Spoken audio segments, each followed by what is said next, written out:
Good morning student. मैं सूरज sir आपका bio दर्पण यूट्यूब चैनल पर बहुत बहुत स्वागत करता हूं। आज एक बार फिर से क्लास 12 बायोलॉजी की सीरीज को कंटिन्यू करते हुए हम पढ़ने वाले हैं कायिक जनन अथवा वर्धी जनन। इस टॉपिक को पढ़ने से पहले स्टूडेंट हम देख लेते हैं कि हमें नोट में क्या बताए गए हैं। नोट में स्टूडेंट ये बताया गया है कि वास्तव में जो अलैंगिक जनन होता है, यही जनन यदि पादपों में होने लगे तो यह कौन सा जनन कहलाता है? कायिक अथवा वर्धी जनन। और यह कायिक अथवा वर्धी जनन पौधों में जिन अवस्था में होती है, कौन सी अवस्था कहलाती है? कायिक अवस्था कहलाती है। यही बताए गए पादपों में होने वाला अलैंगिक जनन कायिक अथवा वर्धी जनन कहलाता है, तथा जिस अवस्था में कायिक जनन होता है कायिक अवस्था कहलाती है। अब देखते हैं स्टूडेंट हमारी कायिक जनन की परिभाषा अथवा वर्धी जनन की परिभाषा क्या बनकर आती है। Vegetative reproduction.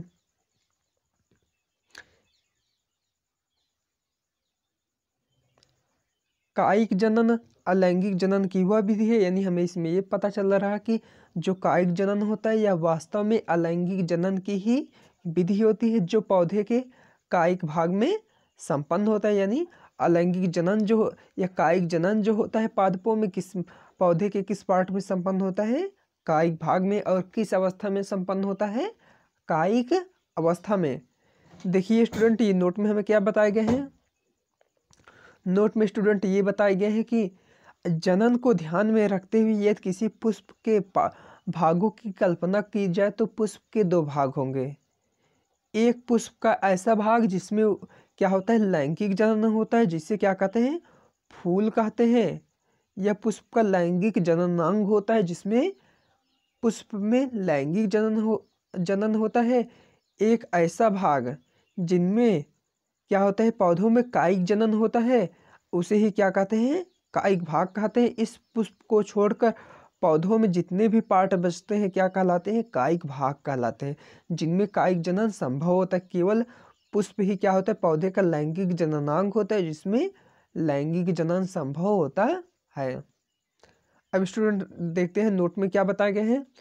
पौधों के लैंगिक जननांग पुष्प को छोड़कर, यानी पुष्प पौधे का लैंगिक जननांग होता है, पुष्प को छोड़कर उसके अन्य भाग कायिक भाग कहलाते हैं, जिनमें कायिक जनन संभव होता है। अब देखते हैं स्टूडेंट कायिक जनन के कितने प्रकार होते हैं।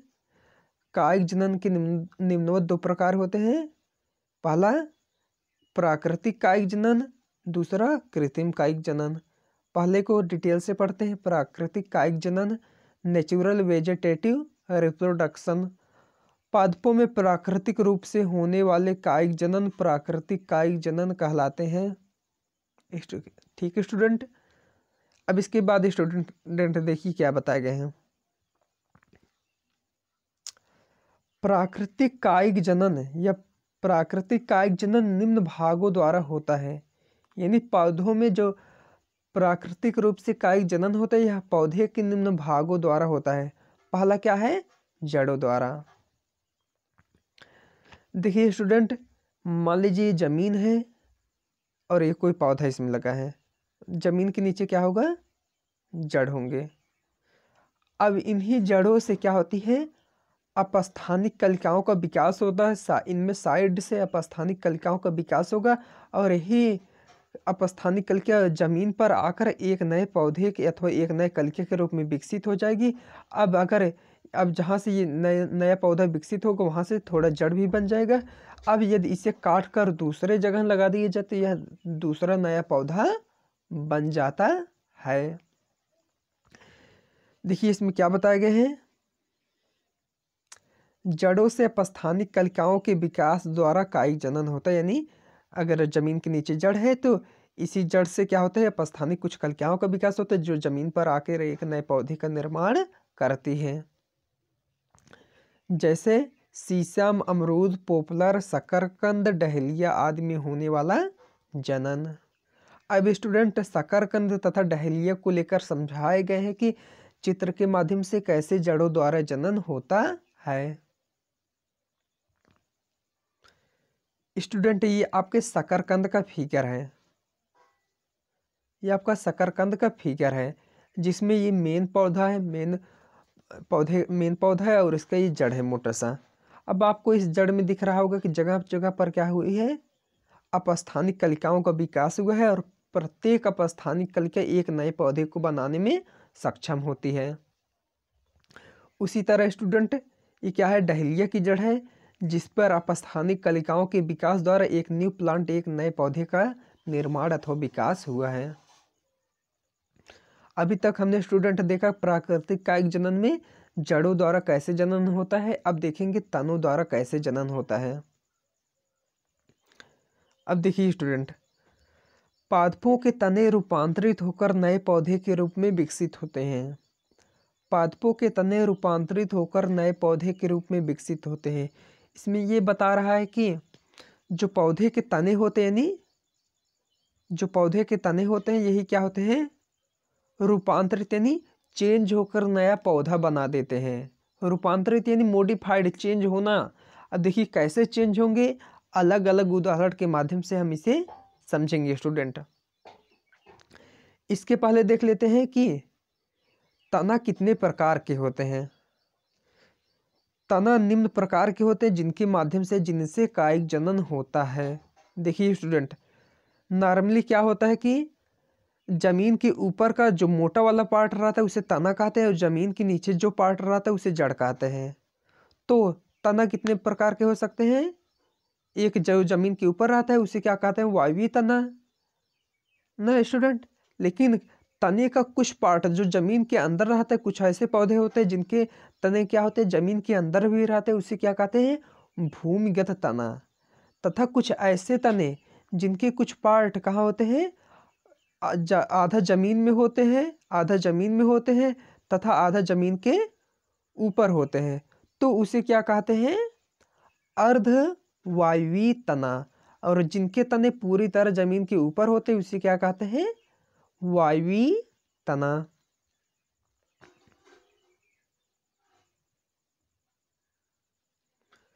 अब स्टूडेंट हम देखते हैं कि तने के द्वारा कैसे कायिक जनन संभव होता है। तना निम्न प्रकार के होते हैं जिनके द्वारा कायिक जनन होता है। पहला भूमिगत तना के विषय में बताया गया है। भूमिगत तना है तो क्या होगा, निश्चित है वो पूरी तरह से अंडरग्राउंड होगा, यानी ऐसे तने जो पूरी तरह से जमीन के अंदर होते हैं भूमिगत तना कहलाते हैं। जैसे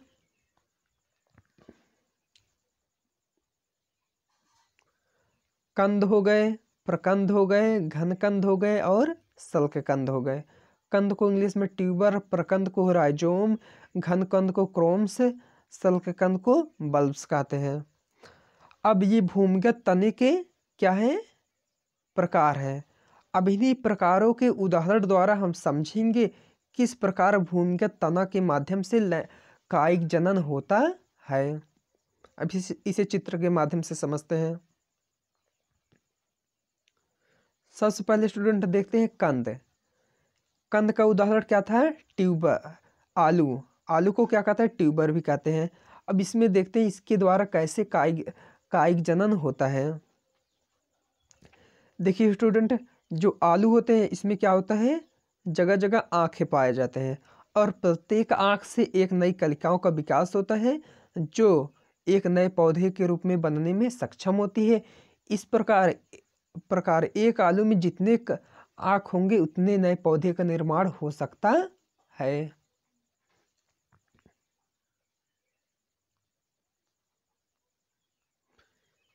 इसी तरह स्टूडेंट हम अब देखते हैं प्रकंद, जिसे इंग्लिश में क्या कहते थे, राइजोम।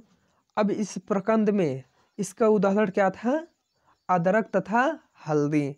अब इसमें होता क्या है कि इसमें क्या होते हैं, जगह जगह इंटरनोड पाए जाते हैं। इंटरनोड का मतलब क्या होता है, पर्व संधियाँ।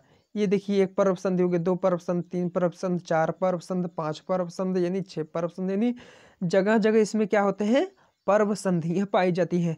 और प्रत्येक पर्व संधि एक नए कलिका के विकास प्रत्येक पर्व संधि एक नए कलिका का विकास हो सकता है और ये प्रत्येक नई कलिका एक नए पौधे के रूप में विकसित हो सकती है। इस प्रकार अदरक तथा हल्दी में जितनी पर्व संधियाँ पाई जाएंगी उनसे उतने नए पौधे का विकास होगा या उनसे उतने नए कलिका का विकास होगा जो नए पौधे के रूप में विकसित होने में सक्षम होते हैं। यानी जो राइजोम होते हैं इनमें कायिक जनन किसके द्वारा होता है? पर्व संधियों द्वारा। या प्रकंद में, प्रकंद को ही राइजोम कहते हैं। प्रकंद अथवा राइजोम में कायिक जनन किसके माध्यम से होता है? इंटरनोड, जिसे हिंदी में क्या कहते हैं? पर्व संधि।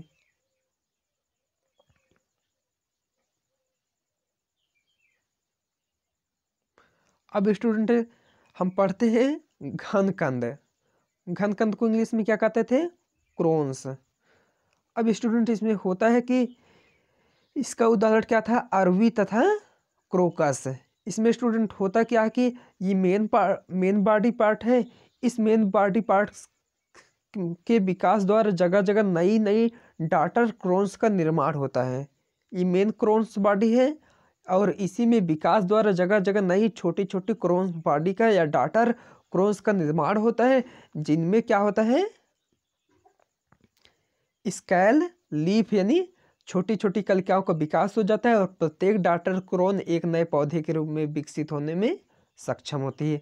जिस प्रकार इस मेन वाले क्रोन में एक नए कलिका का विकास हो रहा है, उसी प्रकार प्रत्येक डाटर क्रोन में एक नई नई कलिका का विकास होगा, जिससे वह एक नए पौधे के रूप में बनने में अथवा विकसित होने में सक्षम होता है। अब स्टूडेंट हम देखने वाले हैं भूमिगत तने का चौथा प्रकार, जिसे क्या कहते थे? सल्ककंद, जिसका उदाहरण क्या था? प्याज तथा लहसुन। स्टूडेंट सल्ककंद का सामान्य मतलब देखा जाए तो हमें ये पता चलता है कि सल्ककंद यानी चिकना कंद। देखिए जो प्याज तथा लहसुन होते हैं ये चिकने होते हैं ना। तो देखते हैं इसमें कायिक जनन कैसे होता है। जो प्याज का मिडिल पार्ट होता है इसमें क्या होते हैं? एक्सिलरी बड यानी अक्षीय कलिका पाई जाती है, जो अनुकूल परिस्थिति में विकसित होकर क्या बनाती है? एक नए पौधे को जन्म देने में सक्षम होती हैं। स्टूडेंट देखिए अभी हमने भूमिगत तने का चारों प्रकार पढ़ लिया। एक कंद, एक प्रकंद, एक घनकंद, चौथा सल्ककंद, जो अभी ये लास्ट जिसका उदाहरण है। अब देखिए स्टूडेंट अभी हमने पढ़ाया था जड़ों द्वारा कायिक जनन। उसका उदाहरण क्या था? सल्ककंद। केवल सल्ककंद ही क्या होता है? जड़ होता है। बाकी जितने भी कंद होते हैं, चाहे वह कंद हो जाए, चाहे वह घनकंद हो जाए, चाहे वह सल्ककंद हो जाए, चाहे वह प्रकंद हो जाए, सभी क्या होते हैं? रूपांतरित भूमिगत तने होते हैं, जिनके उदाहरण भी किसके अंतर्गत आएंगे? तने के अंतर्गत आएंगे। ये स्टूडेंट बार बार पूछा जाता है कि आलू जड़ है कि तना है, क्योंकि आलू क्या है? एक रूपांतरित भूमिगत तना है, जो किसकी श्रेणी में आता है? भूमिगत तने के किस प्रकार में आता है? कंद वाले में। तो इसे हमेशा क्या बताइएगा? यह एक रूपांतरित भूमिगत तना है।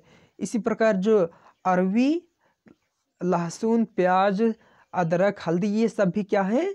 रूपांतरित भूमिगत तने हैं। अब स्टूडेंट हम देखते हैं कि तने का दूसरा प्रकार अर्धवायवीय तने द्वारा किस प्रकार कायिक जनन होता है। अर्धवायवीय निम्न प्रकार। अर्धवायवीय तने क्या होते हैं? ऐसे तने जिनके कुछ पार्ट क्या होते हैं? जमीन के अंदर होते हैं तथा कुछ पार्ट क्या होते हैं? जमीन के ऊपर होते हैं। क्या कहलाते हैं? अर्धवायवीय तने, जिनके निम्नोच्चार प्रकार होते हैं। पहला अंतःभूस्तरी, ऊपर भूस्तरी और भूस्तरी तथा भूस्तरिका। अब इनके उदाहरण के माध्यम से समझेंगे कि किस प्रकार इनसे अर्धवायवीय जो तने हैं कायिक जनन होता है। देखिए स्टूडेंट सबसे पहले इन सब का मतलब समझ लेते हैं। जो अंतःभूस्तरी का मतलब होता है, अंतः मतलब अंदर, भू का मतलब भूमि, स्तरी का मतलब विस्तार, यानी ऐसे अर्धवायवीय तनों का विस्तार कहाँ होता है? जमीन के अंदर होता है। ऊपर भूस्तरी, ऐसे तनों का विकास ऊपर यानी ऊपर, भूमि मतलब भूमि, स्तरी मतलब विस्तार, ऐसे तनों का विस्तार जमीन के ऊपर होता है, जैसे दूब, घास तथा खट्टी बूटी। भूस्तरी जिसे इंग्लिश में क्या कहते हैं? स्टोलोन। ऐसे तनों का विकास भूस्तरी यानी तनों का विस्तार तो भूमि पर होता है, लेकिन क्या होते हुए इतना ज़्यादा इनका एक ही स्थान पर इनके तनों का विकास हो जाता है, या एक ही स्थान से इनके तनों पर इतनी कलिकाएं निकल आती है, वहाँ पर तनों का गुच्छा बन जाता है और गुच्छे से प्रत्येक कलिका एक नए पौधे के रूप में जन्म देने में सक्षम होती है, जैसे स्ट्रॉबेरी। उसी प्रकार है भूस्तार, क्या है इंग्लिश में से क्या कहते हैं, अफेट्स। देखिए स्टूडेंट, जिस प्रकार नाविका का मतलब क्या होता है, नाव होता है जो जल पर तैरता है, उसी प्रकार भूस्तारकीय का मतलब ऐसा अर्धवायवी तना जो जो जमीन पर कुछ जिसके पार्ट क्या होते हैं, ऐसे अर्धवायवी तने जो क्या पाए जाते हैं, जल पर तैरते हैं, क्या कहलाते हैं, भूस्तारकीय कहलाते हैं, जैसे पिस्टीय तथा जलकुंभी। अब इन्हीं के उदाहरण के माध्यम से समझेंगे कैसे अर्धवायवी तनों द्वारा कायिक जनन होता है। पहले समझते हैं अंतःभूस्तारी यानी सकर। अंतःभूस्तारी के उदाहरण क्या था, पुदीना। ये एक पुदीना का प्लांट है जिनमें क्या होते हैं, तनों का विकास क्या होता है, भूमि के अंदर होता है। ये मान लीजिए भूमि है, जमीन है। अब इनमें तनों का विकास क्या होगा, जमीन के अंदर होगा। कुछ दूर जमीन के अंदर क्षैतिज रूप में तनों का विकास होने पर ये क्या करेंगी, इनके इस पार्ट कुछ स्थान पर यहाँ पर जड़ निकल आएंगे और उसी पार्ट से जमीन के ऊपर आकर नए कलिका के रूप में विकसित होंगी, जो एक नए पौधे को जन्म देगा। इसी प्रकार कुछ समय पश्चात ये फिर से क्षैतिज रूप में बढ़ती है और वहाँ पर भी जड़ का निर्माण कर देंगी, जो जमीन के ऊपर आकर विकसित होकर एक नए पौधे के रूप में जन्म ले लेता है। इसी तरह स्टूडेंट दूसरा क्या था, ऊपर भूस्तारी।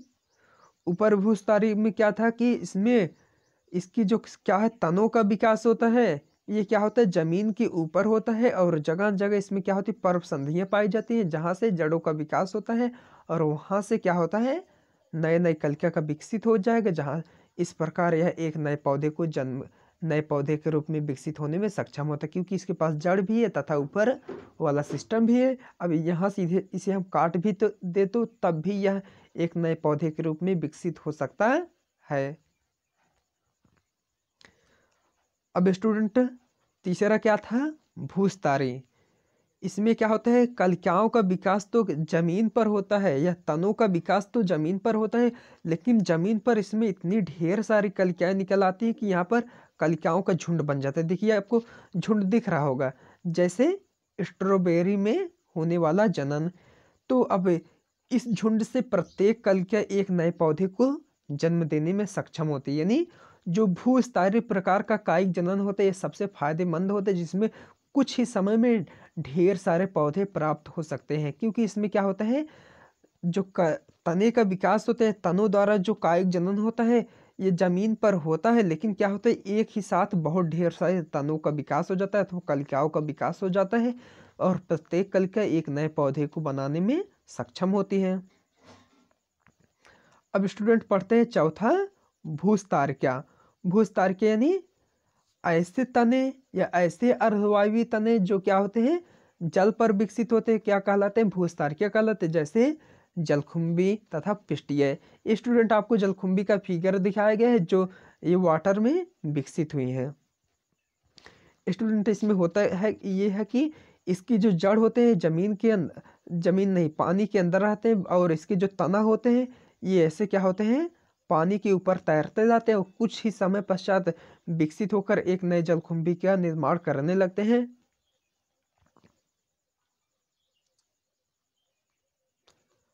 अब स्टूडेंट हम देखते हैं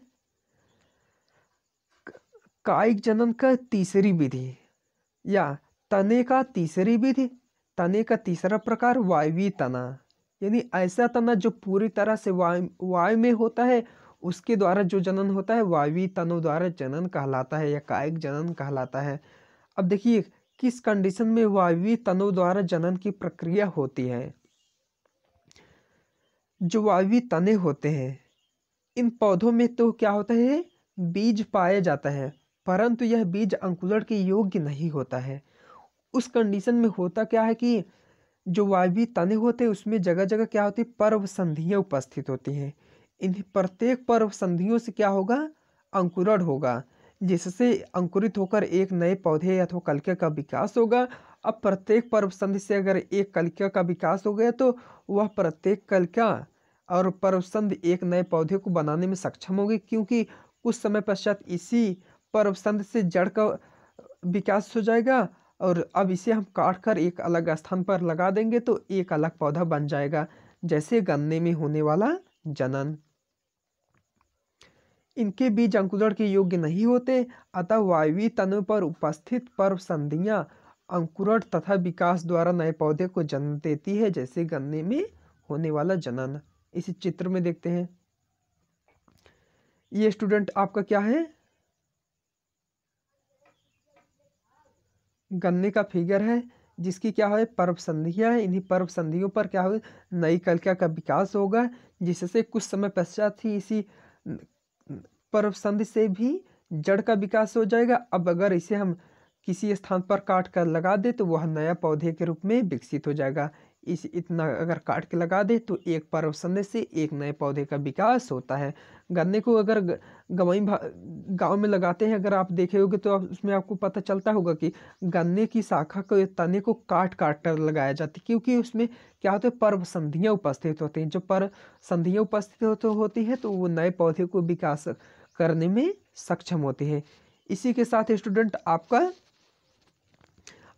ये वाला लेक्चर फिनिश होता है, जिसमें आपने कायिक जनन की या प्राकृतिक कायिक जनन की दो विधियों द्वारा जनन कैसे होता है, एक जड़ों द्वारा, एक तनों द्वारा। अब तनों के 3 प्रकार थे, उन तीनों प्रकार द्वारा किस प्रकार कायिक जनन होता है सभी पढ़ ली हो। यदि आप इसका PDF चाहते हो तो वीडियो के डिस्क्रिप्शन में लिंक दिया रहेगा, वहाँ से जाकर आप PDF नोट्स फ्री में डाउनलोड कर सकते हो। तब तक के लिए जय हिंद स्टूडेंट।